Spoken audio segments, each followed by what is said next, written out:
Assalamualaikum warahmatullahi wabarakatuh. Alhamdulillah wassalatu wassalamu ala Rasulillah Sayyidina wa Maulana Muhammad ibni Abdullah wa ala alihi wa man tabi'ahu wa mawalah, amma ba'du. Bapak-bapak jamaah subuh yang dimuliakan Allah Subhanahu wa taala, bersyukur kepada Allah dengan mengucapkan alhamdulillahirabbil alamin, wassalawat kepada baginda Nabi, Allahumma salli ala sayyidina Muhammad wa ala ali sayyidina Muhammad. Assalamu alayka ya Rasulullah. Kembali kita sambung kajian Sirah Nabawiyah, kitab Ar-Rahiq Al-Makhtum karya Syekh Safiur Rahman Al-Mubarakfuri. Pada pertemuan yang terakhir sudah sampai di peristiwa perang Ahzab, perang Khandaq, dan perang Bani Quraidah, pengusiran Yahudi Bani Quraidah. Sekarang masuk ke bab tentang perjanjian Hudaybiyah. Perjanjian Hudaybiyah ini salah satu peristiwa yang paling penting dalam sejarah Islam. Awal kisahnya, suatu hari Nabi menceritakan mimpinya kepada para sahabat, bahwa beliau bermimpi memasuki Masjidil Haram bersama para sahabat, kemudian mengambil kunci Ka'bah dan bertawaf, lalu melaksanakan umroh. Lalu setelah diceritakan oleh Nabi kepada para sahabat, semangat semua para sahabat, senang betul. Berarti ini kita sudah menang, sebentar lagi kita akan memasuki Makkah. Itu tahun ke-6. Berarti sudah 6 tahun mereka meninggalkan kampung halaman Makkah bagi kaum muhajirin. Sudah 6 tahun tidak pulang kampung. Tiba-tiba Nabi sampaikan kabar ini. Tentu senang mereka.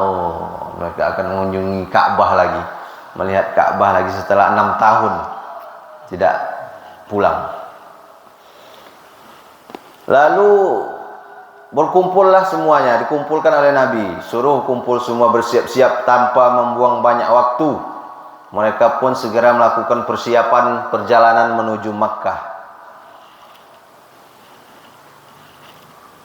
Dan Nabi pun menyampaikan kepada seluruh orang-orang Arab untuk segera pergi umroh ke Makkah. Ini terjadi pada bulan Zulqaidah tahun 6 Hijriah. Bulan Zulqaidah tahun 6 Hijriah. Mulai keluar dari Madinah itu, bertolak hari Senin.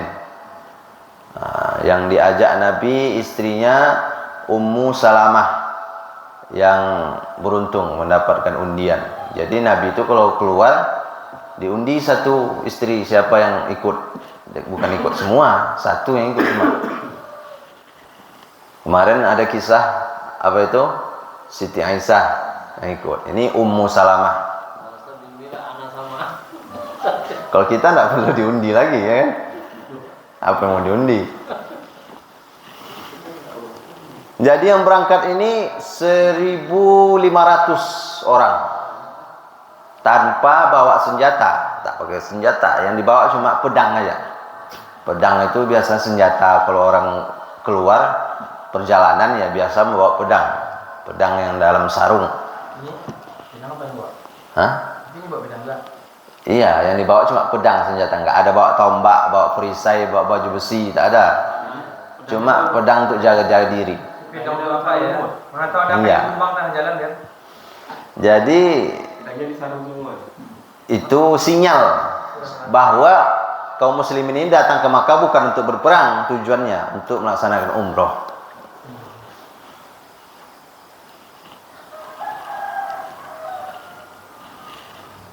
Lalu sampai di Zulhulaifah, nama daerah. Kalau orang berangkat dari Madinah, di Zulhulaifah inilah miqatnya, berhenti untuk pakai baju ihram. Berhenti di situ. Maka terdengarlah oleh orang-orang musyrik di Makkah kabar ini, bahwa kaum muslimin sudah menuju Makkah. Maka orang-orang musyrik ini sibuk, heboh apa yang akan dilakukan. Mereka pikirnya mau berperang aja. Dikirimlah oleh mereka pasukan sebanyak 200 pasukan berkuda, dipimpin oleh Khalid bin Walid, untuk menghadang kaum muslimin. Tapi setelah ditunggu oleh pasukan Khalid, Nabi tidak lewat di jalan itu, jalan raya lah, jalan raya, tapi Nabi memutar, belok ke jalan alternatif untuk menghindari berjumpa dengan pasukan Khalid tadi. Tapi ketika sebelum mereka berbelok itu, mereka ini sudah sama-sama lihat ini, sudah dekatlah jaraknya. Waktu itu nampak oleh Khalid kaum muslimin lagi sholat zuhur. Kata Khalid, kalau kita serang mereka ini sekarang, pasti kita yang menang, karena mereka lagi lengah, lagi sujud, lagi ruku. Maka turunlah perintah sholat khauf waktu itu. Sholat khauf itu sebaris pertama berjaga, sebaris kedua sholat. Rakaat pertama ikut sujud bersama Nabi yang baris pertama. Begitu tegak, rakaat yang barisan pertama ini maju, diganti oleh yang tadi mundur, mengikutkan rakaat kedua. Gitu, sholat khauf. Sholat dalam keadaan genting. Khauf itu takut artinya, khauf. Takut kalau diserang. Jadi pasukan Khalid tak jadi menyerang waktu itu. Itu sholat asar. Sholat asar. Lalu berbelok Nabi, belok ke kanan, jalan yang sulit antara celah-celah bukit. Tak jadi berjumpa dengan pasukan Khalid, terjadi perang. Hingga tiba di lereng Saniyatul Murar. Berhenti onta Nabi di situ. Jadi nama onta Nabi ini ada namanya Al-Qaswa. Nama onta Nabi Al-Qaswa. Lalu tiba di pinggiran Hudaybiyah. Hudaybiyah itu nama daerah. Nama daerah. Selama masuk Makkah. Iya, udah dekat ke Makkah. Di Medan namanya kamu Gebang, itu salah. Gebang. Di sana ada kolam air, tapi cuma sedikit airnya. Lalu para sahabat lain antri minum sampai habis airnya. Lapor mereka ke Nabi. Minta minum ya? Iyalah. Waktu itu asal ada air minumnya langsung. Lapor ke Nabi, ya Rasulullah habis airnya, tak ada lagi tempat minum kita. Diambil Nabi anak panah, tancapkan kata Nabi. Begitu mereka tancapkan ke kolam itu, keluar airnya lagi, melimpah, memancar. Lalu setelah merasa tenang kaum muslimin dan Rasulullah, datanglah seorang bernama Budail bin Warqa. Budail bin Warqa dari suku Khuza'ah. Suku Khuza'ah ini sekutu dengan Bani Hashim. Kata si Budail tadi, aku baru saja melihat Ka'ab bin Lu'ay, mereka telah menyiapkan kekuatan militer untuk menunggu kedatangan kalian, kata dia. Dilaporkannya ke Nabi. Lalu disebutkan oleh Nabi, ini jawaban Nabi, kedatangan kami ini bukan untuk memerangi siapapun. Kedatangan kami ke Makkah murni untuk menunaikan ibadah umroh. Orang-orang Quraisy juga terlalu letih karena berpindah dari satu perang ke perang yang lainnya. Pasukan kami telah memukul mereka dengan telak. Kalau mereka mau, engkau bisa membujuk mereka hingga mau memberikan jalan untukku. Mereka bisa melakukan itu sehingga mereka bisa beristirahat, tidak perlu berperang, kata Nabi. Orang-orang Orang Quraisy itu pun capek berperang, kata Nabi. Namun jika mereka enggan memilih, tetap juga ingin bertempur, berperang, itu solusinya, maka demi zat yang jiwaku berada di tangannya, aku akan memerangi mereka habis-habisan hingga Allah memberikan keputusannya. Nah, jadi kami ini datang bukan untuk berperang, hanya untuk umroh. Tapi kalau mereka ngotot juga, apa boleh buat, katanya. Kita berperang habis-habisan. Maka disampaikanlah oleh Budail ke orang-orang musyrik yang di Makkah, ke pemimpin-pemimpinnya, Abu Sufyan, Safwan. Setelah disampaikan, aku barusan bertemu dengan Muhammad, kata dia. Aku langsung mendengar dari lisannya tentang pendapatnya terhadap sikap kalian. Sampaikanlah bahwa orang muslim ini hanya untuk umroh tujuan utamanya, tak ada yang lain. Tapi para pembesar sebelum dia itu ngomong itu, orang yang anak-anak muda ini udah emosi aja. Anak-anak muda tak mau, tak usah dengarkan, langsung aja kita serang. Tapi yang tua-tua, pembesar-pembesarnya masih mau mendengarkan. Nah, maka diutus lagi satu orang, Al-Hulais bin Al-Qamah. Nah, diutus oleh orang Quraisy untuk menjumpai Nabi. Begitu jumpa dengan Nabi,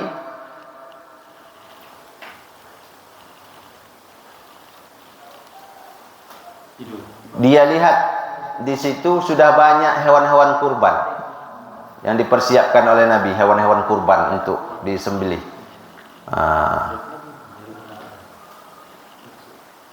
Lalu disampaikan lagi oleh Nabi seperti yang disampaikan kepada Budail tadi.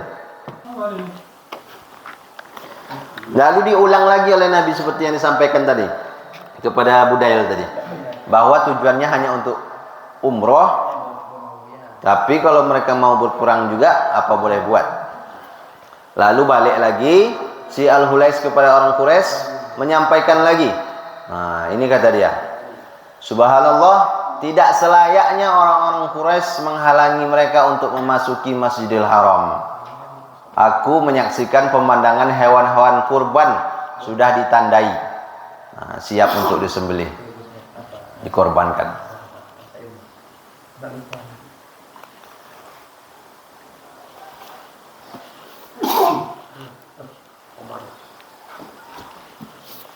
Lalu datang lagi satu lagi orang, banyak ini utusan-utusan itu untuk mendamaikan supaya tak terjadi perang. Namanya Urwah bin Mas'ud. Datang lagi dia menjumpai Nabi. Urwah ini ketika bicara sama Nabi itu dipegangnya jenggot Nabi itu. Sengaja dia untuk melihat reaksi sahabat. Dipegangnya jenggot Nabi. Maka marah sahabat. Abu Bakar marah dia.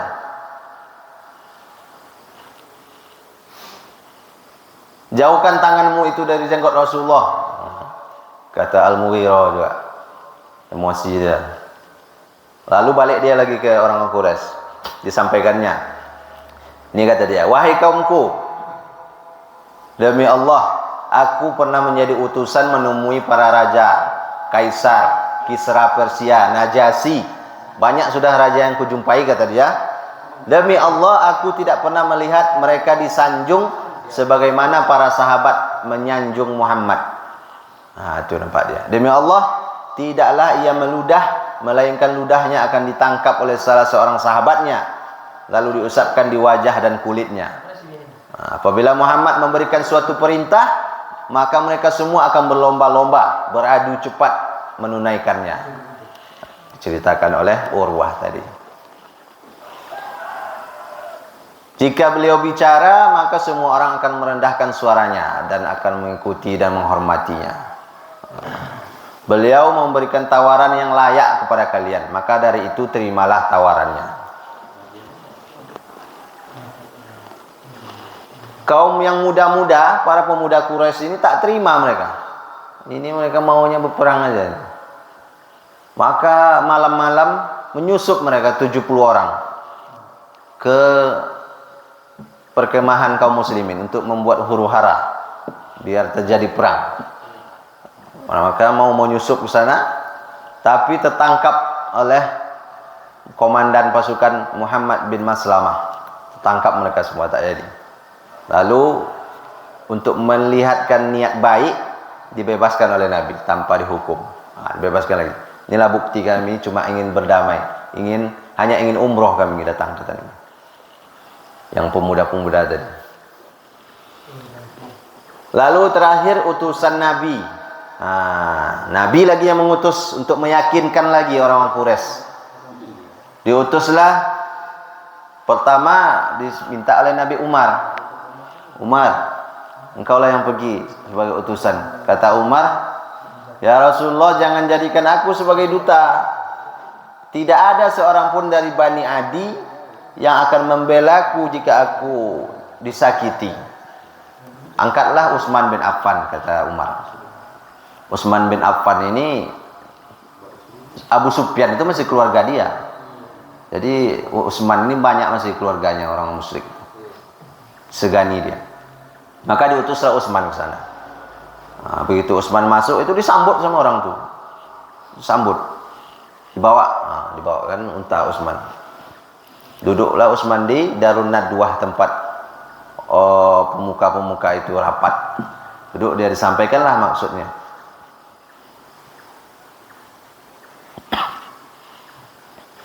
Setelah disampaikan maksud tadi meyakinkan orang-orang Quraisy ini, maka oleh Abu Sufyan, nginaplah dulu di sini, kata dia. Sambil kita mikirkan solusi.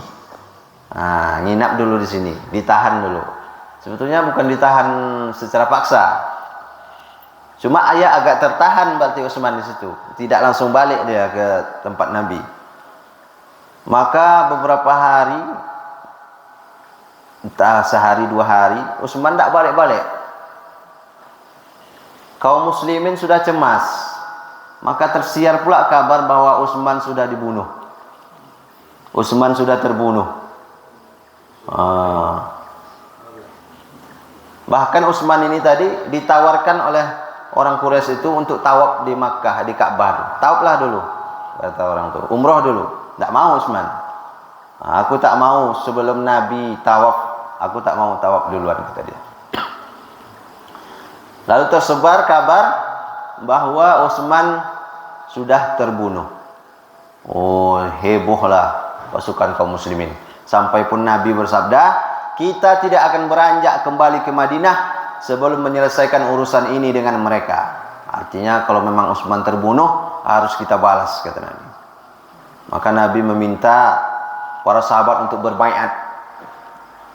Berbaiat supaya berjanji tidak akan pulang sebelum selesai urusannya. Kalau terjadi peperangan, tidak akan pulang kita sebelum kita menang.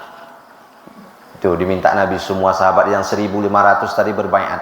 Baiat itu bersalaman gitu, di bawah sebatang pohon. Umar bin Khattab disangganya tangan Nabi supaya nggak terlalu capek. 1.500 mau salaman, berapa lama? Ma'qil bin Yasar tukang pegang daun ranting pohon biar tidak kena Nabi. Disebutkan dalam Al-Quran ini peristiwa ini. Dalam Quran surah Al-Fath, sungguh Allah telah meridhai orang-orang mukmin ketika mereka berjanji setia kepadamu di bawah pohon. Dia mengetahui apa yang ada di dalam hati mereka. Lalu dia memberikan ketenangan atas mereka dan memberi balasan dengan kemenangan yang dekat.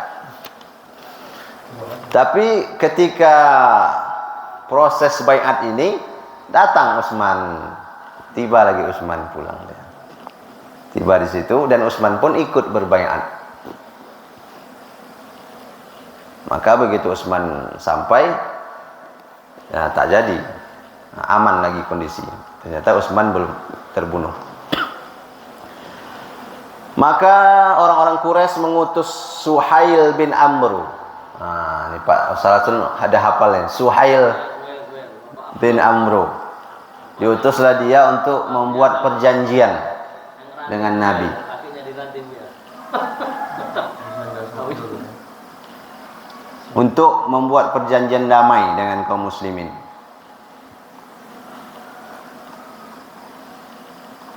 Maka disuruh oleh Nabi Ali bin Abu Thalib untuk menulis surat perjanjian itu. Ini isinya dia. Jadi begitu ditulis Bismillahirrahmanirrahim oleh Ali, disuruh oleh Nabi, protes Suhail. Apa itu Ar-Rahman? Demi Allah, kata itu tidak ada dalam kamus kami. Tulislah Bismika Allahumma. Nah, kalau Bismika Allahumma, mau dia dengan nama engkau ya Allah. Itu aja, bukan Bismillahirrahmanirrahim. Sama yang di surat boykot yang digantung di Makkah itu, yang boykot 3 tahun itu, di atasnya ditulis juga Bismika Allahumma. Pas yang hancur dia tinggal nama Allah itu aja yang tidak hancur. Jadi mereka ini ya percaya sama Allah, percaya Bismika Allah. Cuma menduakan, makanya musyrik, mempersekutukan. Ditulis Bismika Allahumma. Lalu ditulis lagi, inilah perjanjian yang disepakati oleh Muhammad Rasulullah. Protes lagi dia. Kalau kami percaya engkau ini Rasulullah, tidak mungkin kami halangi engkau masuk ke Makkah, kata dia. Tulislah Muhammad bin Abdullah. Nah, mengalah lagi Nabi, tulis Muhammad bin Abdullah. Ali menghapus Rasulullah itu berat dia. Tak mau dia, sampai Nabi sendiri yang menghapus. Tulislah dari Muhammad bin Abdullah. Nah, ditulis 4 poin dia. Nih, simak 4 poin. Poin yang pertama, tahun ini, tahun 6 Hijriah ini, Rasulullah dan para sahabat kaum muslimin harus kembali ke Madinah. Tidak boleh masuk dulu tahun ini. Tahun itu tuh harus balik lagi ke Madinah. Poin yang kedua, gencatan senjata selama 10 tahun. Nah, selama 10 tahun tak ada perang kita antara kaum muslimin dan musyrik. Poin yang ketiga, siapapun ingin menjalin hubungan dengan orang muslim boleh. Ingin masuk kelompok Nabi silakan. Ingin masuk kelompok Quraisy musyrik silakan, bebas. Tidak ada lagi paksaan, tidak ada lagi ancaman. Itu poin ketiga. Poin keempat, kalau ada orang musyrik Makkah datang ke Madinah tanpa persetujuan keluarganya, harus dibalikkan lagi ke Makkah. Tapi kalau ada orang Madinah datang ke Makkah, tidak boleh dibalikkan. Nah, 4 poin. Kira-kira ini perjanjian ini merugikan kaum muslimin atau beruntung, menguntungkan? Iya. Satu harus balik lagi, tidak jadi masuk ke Makkah. Yang kedua, gencatan senjata 10 tahun. Yang ketiga, siapa mau ikut muslim, musyrik, musyrik. Yang keempat, kalau ada orang musyrik Makkah pergi ke Madinah tanpa persetujuan keluarga, dibalikkan lagi, tidak boleh diterima. Boleh, harus dibalikkan. Kok untung lah? Ada orang Islam masuk Islam, orang Makkah, pergi dia hijrah ke Madinah, tidak setuju ayahnya, keluarganya, harus dibalikkan ke Makkah lagi. Tidak boleh diterima di Madinah kalau tidak setuju keluarganya. Secara sepintas selalu dilihat perjanjian ini merugikan. Makanya banyak para sahabat itu kecewa, sedih. Yang paling kecewa itu Umar bin Khattab. Umar bin Khattab yang paling kecewa. Itu setuju boleh itu? Iya, udah setuju, Nabi udah setuju. Saking tak tahan lagi Umar ini dalam hatinya kan, mungkin maklumlah Umar kan, datang dia menjumpai Rasulullah. Ya Rasulullah, kata dia, bukankah kita ini berada di jalan kebenaran dan mereka berada di atas kebatilan? Ya benar, kata Nabi. Bukankah orang-orang yang gugur di antara kita akan masuk surga, sementara orang-orang yang mati di antara mereka itu masuk neraka? Iya benar, kata Nabi. Kalau demikian, Mengapa kita menghinakan agama kita ini di hadapan mereka dan kembali ke Makkah kembali ke Madinah sebelum menunaikan umrah? Bukankah Allah Subhanahu wa taala belum membuat keputusan antara kita dan mereka? Dia memang kecewa dia. Tapi kita ini di atas kebenaran, mereka yang salah. Kita kalau mati masuk surga kita, kalau mereka masuk neraka. Kenapa kita harus mundur, kata Umar? Maju aja terus, kata dia. Maka dijawab oleh Nabi, wahai Ibnu Khattab, aku adalah Rasulullah. Bagaimana mungkin aku akan mendurhakainya, padahal hanya dialah penolongku. Dia tidak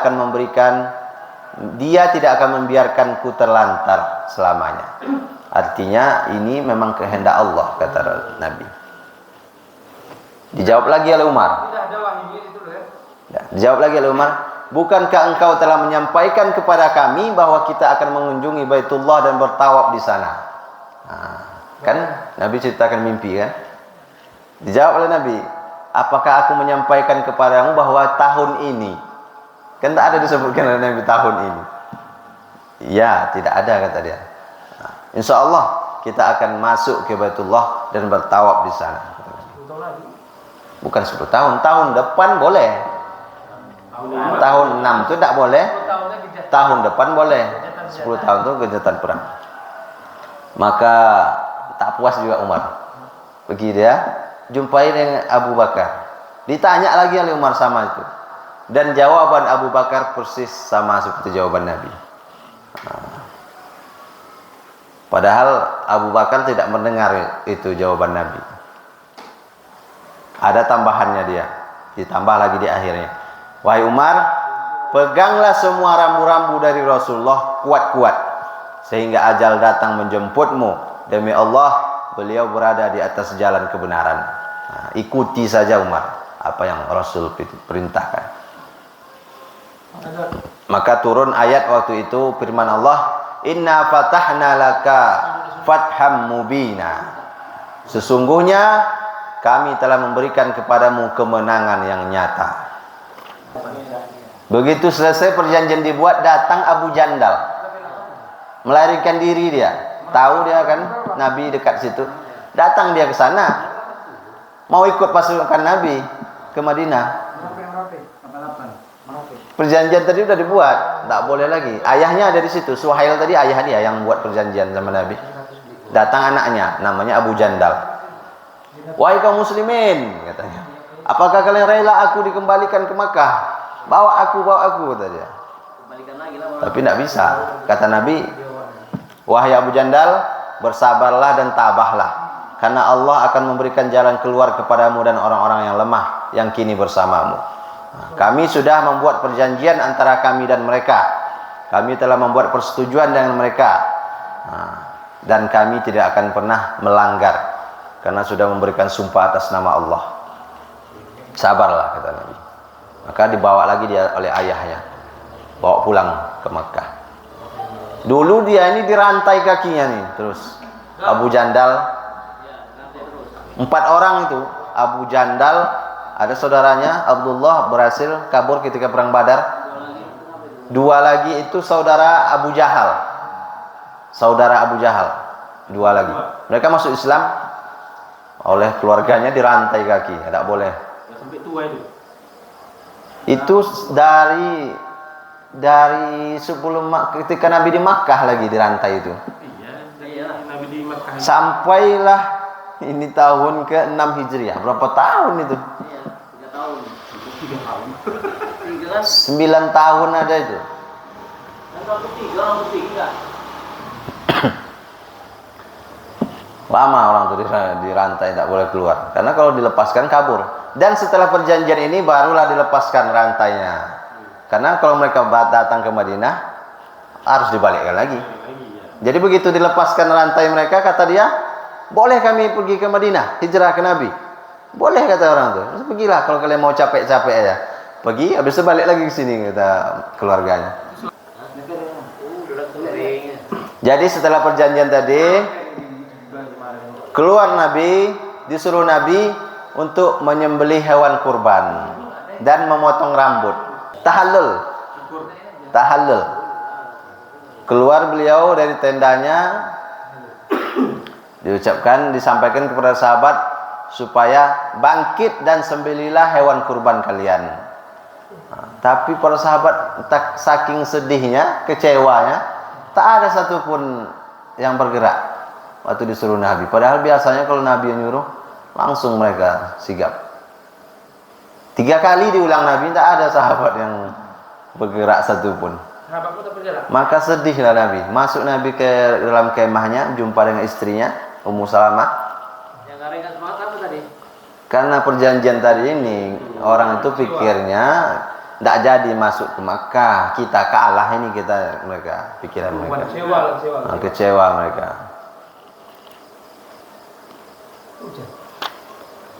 Lalu kata istri beliau, ya Rasulullah, engkau keluar, engkau sembelih hewan kurban itu, engkau cukur rambut.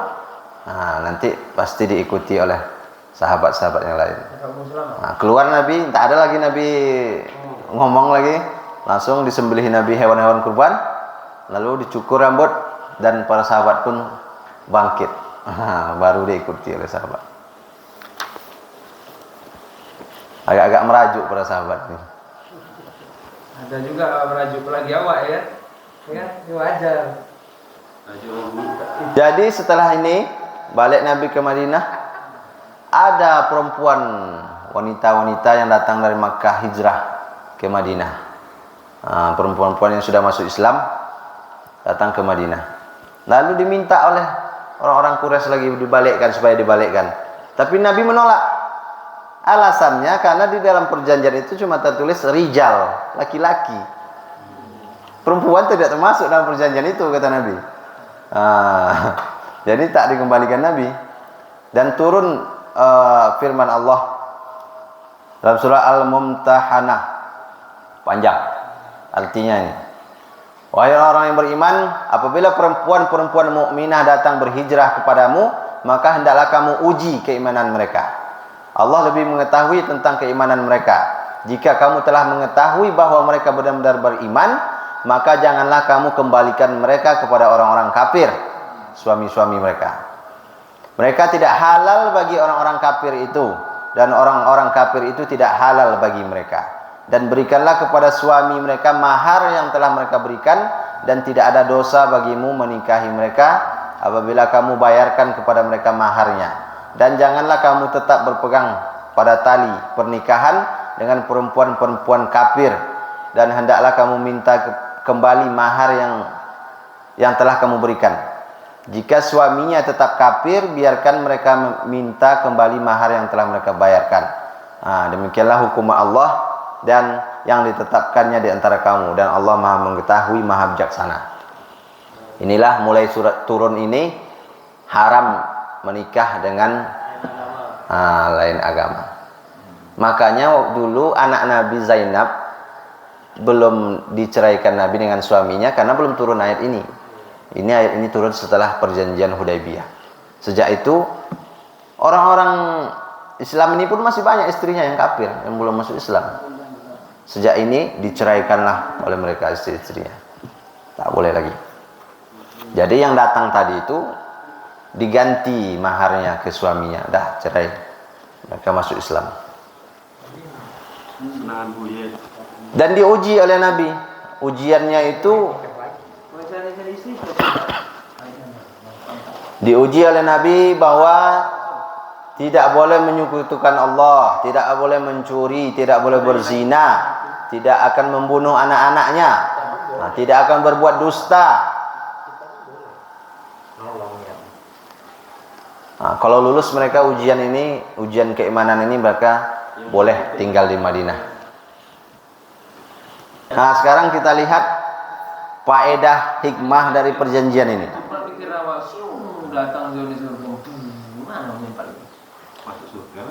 Maka sebetulnya perjanjian ini adalah sebuah kemenangan bagi kaum muslimin. Perjanjian Hudaybiyah ini kemenangan yang besar ini bagi kaum muslimin. Coba kita telaah poin yang pertama. Apa tadi Buya poin pertama? Mana nyimak Buya? Apa Pak? Cerita sendiri aja malah bagus. Satu-satunya yang merugikan itu cuma poin yang pertama inilah. Balik lagi, nggak boleh Supaya balik lagi tahun ini. Tapi tahun depan boleh. boleh. Tapi tidak terlalu juga, cuma nunggu setahun. Jatah 10 tahun. Apalagi balik tiga, paling bebas. Perempuan boleh. Berarti poin pertama bisa jadi merugikan sedikit. Sedikit tapi cuma. Karena tahun depan boleh. Poin pertama juga saya nggak masuk Islam, mau balik ke Madinah, grup kaum muslimin nggak dikasih kan, balik lagi dia berjanda tadi. Tunggu dulu, ini poin pertama harus balik ke. Tidak boleh masuk ke Makkah tahun itu, harus kembali lagi ke Madinah. Poin satu. Poin yang kedua, gencatan senjata selama 10 tahun. Nah ini. Jadi perang ini tidak pernah dimulai oleh kaum muslimin. Peperangan-peperangan itu semuanya pasti dimulai karena kaum musyrik.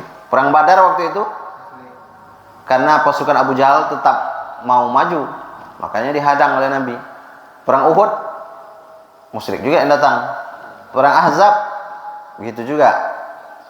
Nah, jadi kalau gencatan senjata otomatis kaum muslimin yang beruntung 10 tahun Bersuah tak akan dielak. aman damai. Dan peperangan itu tujuannya hanya untuk supaya orang bebas, kaum muslimin bebas berdakwah. Itu tujuan pertama peperangan. Jadi ketika gencatan senjata 10 tahun, maka inilah yang dicari. Inilah yang dicari. Kesempatan untuk berdakwah lagi 10 tahun ya kan. Nah, jadi poin kedua sangat menguntungkan. Dengan adanya gencatan senjata. Kalau bilang lebih menguntungkan kan, pada bilang merugikan. Nah, Wah, itu loh. mana ini? Itu loh, Pak. Semuanya menguntungkan. Dakwahnya. Sekarang poin ketiga. Poin ketiga. Siapa yang ingin berkawan dengan orang muslim silakan, dengan orang musyrik silakan. Inilah menunjukkan padahal dulu orang-orang musyrik ini tak mau mereka mengakui eksistensi kaum muslimin ini, agama Islam. Dengan disetujui perjanjian ini otomatis mereka sudah mengakui keberadaan orang-orang Islam. Dulu mereka semua orang harus kiblatnya sama dia, musyrik nih, harus berkawan sama dia, tak boleh bersekutu sama orang lain. Sekarang begitu dibebaskan ini, otomatis mereka sudah mengakui, Menerima ya. menerima keberadaan kaum muslimin. Maka ini pun suatu kemenangan yang besar. Poin yang keempat, kalau ada orang Makkah yang hijrah dibalikkan, nah mungkin inilah Ada kerugian. kerugian sedikit. Akan tetapi bumi Allah ini adalah luas. Dimanapun orang itu, kalau dia Islam, tidak akan merubah keislamannya. Dimanapun dia berada, dia bisa pindah hijrah ke Habasyah, tidak harus ke Madinah. Dia bisa tetap di Makkah, tetap menjadi orang Islam, bisa. Maka itu pun sebetulnya tidak terlalu merugikan juga. Nah, dan yang dakwah gencatan senjata ini tadi, pengaruhnya ketika ini mereka datang, tahun 6 itu masih 3.000 pasukan kaum muslimin. Karena ada perdamaian ini, disebar agama Islam berdakwah, pada tahun ke-8 sudah berjumlah 10.000 pasukan Islam. Bayangkan, tahun 6 ke tahun 8, 2 tahun, 7.000 bertambahnya pasukan orang masuk Islam. Nah, itulah keuntungan besar. Masuk di Mekah. Mekah antar ya. Di sana Mekah. Di mana-mana di sekitar Madinah, pokok kan kesempatan berdakwah lagi. Kita tak mikirkan lagi angkat senjata berperang. Kita harus mengajak orang masuk Islam lagi. Ya, karena aman. Tidak harus berjaga-jaga lagi di Madinah kan itu. Karena sudah ada perjanjiannya. Nah, itulah hikmah-hikmah. Sebetulnya keuntungan kemenangan yang besar kalau dilihat jangka panjang. Tapi kalau dilihat hari itu tak jadi masuk ke Makkah, itu tadi termasuk Umar pun kecewa. Tapi di masa-masa berikutnya Umar itu menyesal dia pernah memprotes dengan kata-kata itu kepada Nabi. Nah, sejak itu karena dia menyesal, dia memperbanyak ibadahnya, puasa, sedekah, sholatnya. Dibilang juga sama Abu Bakar, aku menyesal dulu pernah berkata demikian kepada Nabi, kata dia. Imannya nggak merdeka, tapi menang. Sama macam Hamas sama Yahudi sekarang kan. Kalau terjadi gencatan senjata, itu sudah kemenangan untuk Palestina, Hamas. Meskipun korban banyak. Menunjukkan, membuka mata dunia bahwa Israel ini kan biadab dan tidak juga hebat. Hebatnya cuma membunuh orang-orang biasa. Kalau berperang dengan tentara, oh kalah mereka. Situ ada hikmahnya semua, menunjukkan. Jadi begitu Nabi sampai di Madinah, adalah orang yang datang dari Makkah bernama Abu Basir. Lari dia, ingin hijrah ke Madinah. Namanya Abu Basir. Abu Basir. Lalu diutuslah oleh orang Quraisy 2 orang untuk menjemput Abu Basir ini. Minta kepada Nabi. Abu Basir ini ingin tinggal di Madinah bersama Nabi. Kata Nabi, kami sudah membuat perjanjian dan kami tidak akan melanggarnya, kata Nabi kepada Abu Basir. Tiba 2 orang yang menjemput dia tadi, dibawalah Abu Basir ini. Di tengah perjalanan, ketika istirahat, dibunuh oleh Abu Basir ini, yang 2 yang menjemput dia tadi. 1 yang dibunuh. Dibunuhnya 1, bukan kejam. Dia ingin menyelamatkan akidahnya dia. Dibunuh, yang 1 ini selamat, lari dia lagi ke Madinah. Jumpai Nabi, laporkannya bahwa Abu Basir telah membunuh kawannya. Kemudian datang Abu Basir melapor ke Nabi, ya Rasulullah, engkau telah terbebas dari tanggungan. Artinya dia tidak di bawah tanggungan Nabi lagi. Engkau telah melaksanakan perjanjian, tapi aku tidak mau kembali ke Makkah, aku akan pergi, kata dia. Abu Basir tadi, pergilah dia ke suatu tempat di pinggiran laut, dan di situ pula tempat lewatnya kafilah dagang orang-orang Quraisy. Kalau mereka pergi ke Syam berdagang, situ lewatnya. Oleh Abu Basir ini dikumpulkan semua orang-orang Islam yang sudah masuk Islam tapi tak bisa ke Madinah karena perjanjian, dikumpulkan di situ markasnya untuk menghadang kafilah dagang orang-orang Quraisy. Jadi setiap kafilah dagang lewat, dirampok mereka. Maka sudah beberapa kali tambah pusing lah orang Quraisy di Makkah. Gimana ini? Kita lapor ke Muhammad, itu tidak apa dia lagi, tidak tanggungan dia, karena mereka tidak di Madinah posisinya. Jadi diputuskanlah, dibolehkan orang-orang ini tadi tinggal kembali ke Madinah daripada habis harta orang ini terus dia apa? Jadi poin yang keempat tadi dibatalkan. Jadi sejak itu siapapun yang ingin hijrah ke Madinah boleh. Berarti menang betul. Jadi tidak ada lagi kemenangan. Disitulah sadar orang-orang Quraisy. Kita sangka kita menang ini, gitu aja. Ternyata apa gunanya perjanjian itu, kata Abu Sufyan. Padahal dia yang buat kan? Itulah. Sudah hebatnya semua. Jadi batallah yang nomor 4 tadi poin. Jadi orang-orang yang dari Habasyah, orang yang Abu Basir tadi balik lagi ke Madinah. Termasuklah Abu Jandal dan saudaranya Abu Jahal itu berkumpul lagi ke Madinah. Masih tahun 6 Hijri. Itu sampai situ dulu kisahnya. Kisah perjanjian Hudaibiyah. Setelah perjanjian Hudaibiyah inilah dakwah ke raja-raja, Raja Persia, Raja Romawi, Raja Yaman itu. Nabi mengirim surat, dan pengusiran Yahudi Khaybar. Besok kita lanjutkan. 2 aktivitas setelah perjanjian Hudaibiyah. Yang pertama aktivitas dakwah, yang kedua aktivitas militer. Yang dakwah ini yang menyebarkan Islam ke berbagai wilayah. Yang militer pengusiran Yahudi Khaybar. Masih ada 1 lagi Yahudi di Khaybar. Khaybar ini jaraknya 150 kilo dari Madinah. Dari sini kemana itu? 150 kilo. Lipat kain. Dari sini kelipat kain Khaybar. Kalau dibiarkan Yahudi di sana, tak aman, karena mereka ini terus menyusupkan tipu muslihat. Itu nanti ditindak oleh Nabi. Jadi demikian dulu kajian kita tentang Sirah Nabawiyah ini, perjanjian Hudaybiyah. Mudah-mudahan kita nonton nanti.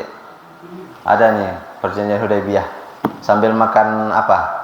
Sambil minum aqua. Kita tutup dengan doa kafaratul majlis. Subhanakallahumma wa bihamdika asyhadu an la ilaha illa anta astaghfiruka wa atubu ilaik. Wassalamualaikum warahmatullahi wabarakatuh.